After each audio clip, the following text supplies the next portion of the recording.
and he created the human race, and they turned out to be such a voiceless bunch of people, and they had to have a flood drown out most of them to give the race a new start. And then this new bunch of people went to pot, and finally had to send his only son down to be crucified to save these people. And that's what they call the Christian scheme of salvation. Now the Africans had a religion which was much better. In ancient Egypt, if you will see a copy of my new book called Christianity Before Christ, and there's a long section in there on the mysteries of Egypt. Those are the religious rites of the ancient Egyptians. And you will find out that these people, in other words, there are two types of religion in the world. Supernatural religions or theistic religions, and then you have natural religions or atheistic religions. A lot of people have an idea that if a man is an atheist, that is, if he doesn't believe in a personal God, he's an irreligious person. That's not true. The Africans had an atheistic type of religion, and they were deeply religious people because they believed in that man not only has a body, but he also has a mind, soul, or spirit.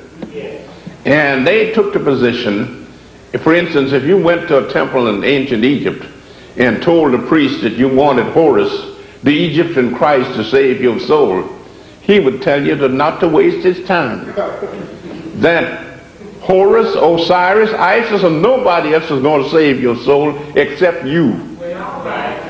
In other words, they tell you this.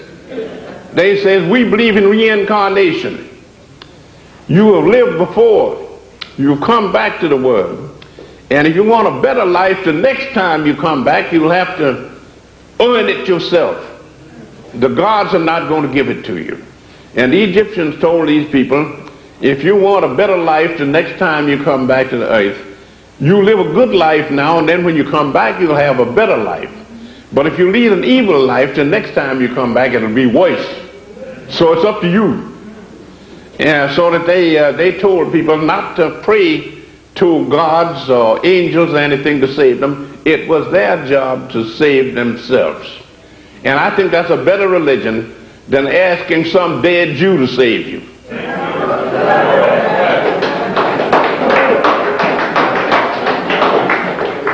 Now, these people, they believed in spiritualism and they believed in theosophy.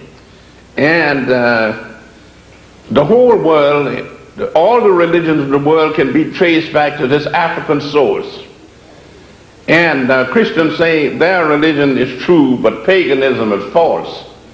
And as I've told some preachers, Christianity was stolen from the pagans. So if paganism is false, so is Christianity. Now, you say to yourself, well, when the African, a member of anyone who believes in the African traditional religion, he tells you that he believes in God. But he doesn't believe in the type of God that the white folks believe in. The white folks believe that God is an oversized white man sitting on a throne somewhere in a place called heaven. The African traditional religion teaches you that there's a large number of gods. You have tree gods, sun gods, moon gods, earth gods, star gods, and all like that. And since a group of colleges make up a university, then a group of the little gods make up the big God. So you take all the little gods and merge them together, and you get the great God, which is the universe itself. It never started, it never was created, and it will never have an end. And so therefore they said that the great God is nature itself, the universe, and they believed in a doctrine of the Trinity. God is the physical universe. Christ is the mental universe. and matter and mind interact and produce life. So you get a trinity of matter, life, and mind. And that's it.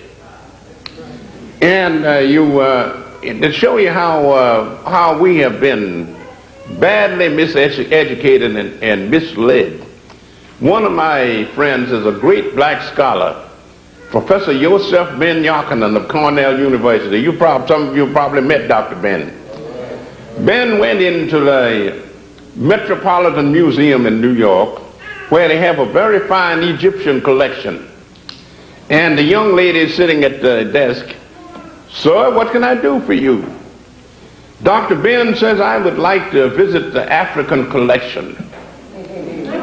The young lady says, "Sir, we do not have an African collection."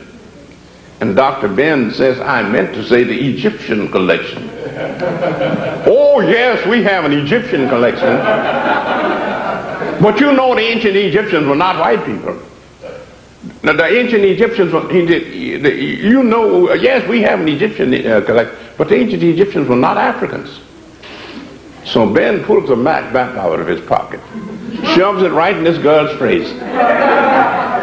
"Young lady, here's a map of Africa, and there's Egypt. Wouldn't you say that Egypt was in Africa?"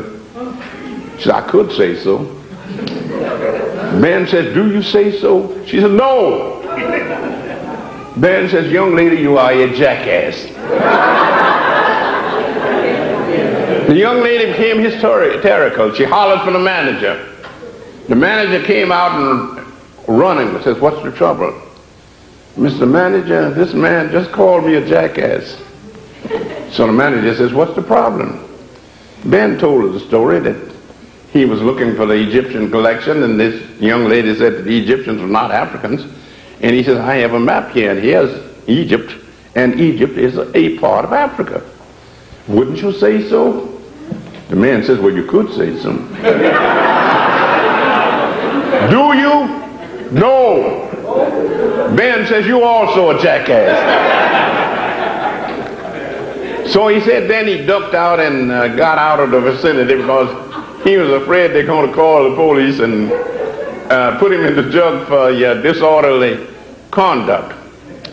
So this is the way we have been miseducated. Now, since Egypt was a great African culture, we find out that a few years ago there were no black Egyptologists. We did have one recently, but he died at an untimely age, and that was Dr. Diop of Senegal. I visited him over in Africa and talked with him back in 1977. And Diop, besides being an Egyptologist, he was a lot of other things besides. So then we have a young lady who is an authority on Egyptology. She's now working for the Oriental Institute of the University of Chicago and doing research in New York as Mrs. Deidre Wimby. You might have heard of her. She's a young lady that is going to be the first black woman Egyptologist. Now, there was a brilliant scholar at Howard University a few years ago, Professor William Leo Hansberry. He graduated from Howard. He went to Harvard University and was planning to work for a PhD in Egyptology under Professor George Reisner. He was one of the outstanding Egyptologists in this country. And Reisner got up before the class and says, "Of course you know that the ancient Egyptians were white people." And after he got through, Hansberry put up his hand. "Well, Mr. Hansberry, what's your question?" He says, "I want to challenge that statement you made about the ancient Egyptians being white people."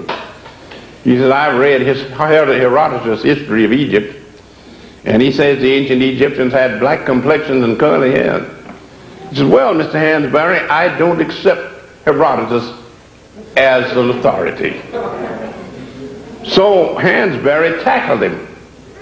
He says, "Listen, Professor, Herodotus visited Egypt in the 5th century BC, and he saw these people.